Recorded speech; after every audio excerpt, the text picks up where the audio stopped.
Tupac Shakur, born on June 16, 1971 in East Harlem, New York, was far more than just a rapper. He was a revolutionary voice, a poet, an actor, and a cultural icon whose influence continues to shape the world of hip-hop and beyond. Raised by his mother, Afeni Shakur, a former Black Panther, Tupac's childhood was heavily influenced by political activism and social justice. His name, derived from an 18th century Peruvian revolutionary, symbolized resistance and strength. From a young age, Tupac was deeply introspective, artistic, and emotionally aware of the world's injustices. But his early years were also marked by immense struggle. Afeni, despite her strength and intelligence, battled a serious addiction to crack cocaine during Tupac's youth, creating a tumultuous home environment that left a lasting emotional scar on him. The complex relationship with his mother was later immortalized in one of his most heartfelt and revered songs, Dear Mama. Before stepping into the rap game, Tupac's roots were planted in the arts. He attended the Baltimore School for the Arts, where he studied acting, poetry, jazz, and ballet. This formal training played a key role in shaping his expressive style and on-stage charisma. At the school, he met actress Jada Pinkett, with whom he developed a deep, lifelong friendship. During this time, Tupac began writing and performing poetry that explored social issues, pain, and Black identity. His natural ability to translate pain into art became his signature. Tupac initially had dreams of becoming a revolutionary writer or actor, not necessarily a rapper.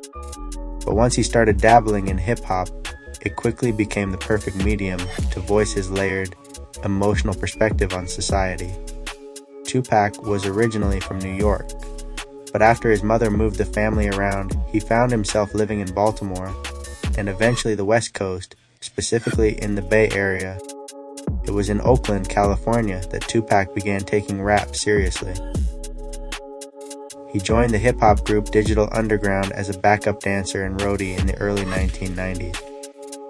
This stint with Digital Underground became his entry point into the music industry. His first big musical break came when he featured on the group's track Same Song in 1991. Not long after, he released his solo debut album, Tupacalypse Now, which was politically charged and full of raw social commentary. Songs like Brenda's Got a Baby and Trapped addressed poverty, teen pregnancy, police brutality, and systemic oppression.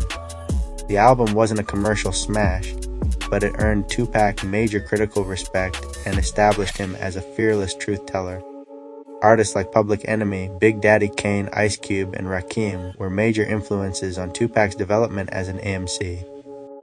He admired how they used music to challenge societal norms and address the issues facing Black America. Tupac took that baton and ran with it, but added his own emotional depth and poetic sensibility. His second album, Strictly for My N.I.I.G.A.Z., released in 1993, propelled him further into mainstream success with hits like Keep Ya Head Up and I Get Around. These songs struck a unique balance, uplifting and conscious on one hand, and party-starting and charismatic on the other. This duality became part of what made Tupac so captivating.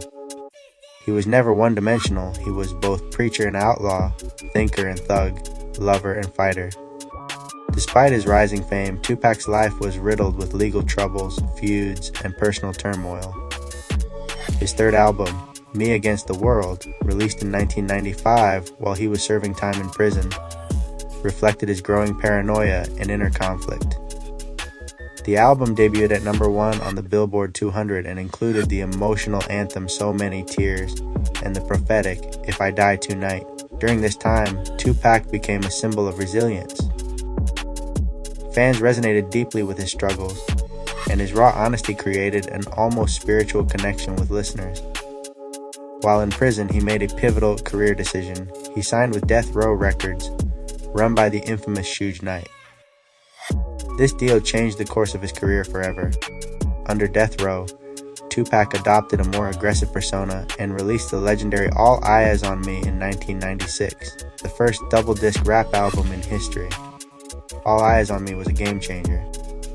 It featured blockbuster hits like California Love, two of America's Most Wanted, and Ambitions as a Rider. The album marked a shift in Tupac's tone, more combative, more boastful, and drenched in West Coast bravado. While it showcased his dominance in the rap game, it also captured the chaos of his personal life. At this point, Tupac was deep in the East Coast versus West Coast feud, a bitter and dangerous rivalry that defined the mid-90s hip-hop landscape. His relationship with the notorious B.I.G., once a friendship, had turned toxic after Tupac was shot 5 times in the lobby of Quad Studios in New York in 1994. He believed Biggie and others in the East Coast circle knew about the attack beforehand and didn't warn him. This belief fueled a violent, deeply personal feud that played out publicly in music and interviews. In addition to rap, Tupac was an incredibly talented actor. He starred in films like Juice, Poetic Justice, Above the Rim, Bullet, and Gridlocked. His performances were praised for their intensity and realism. Acting was not a side hustle for Tupac. It was a passion he took seriously, and he hoped to expand his presence in Hollywood. He often spoke about wanting to create a lane for himself in film that could mirror the achievements of Sidney Poitier or Denzel Washington.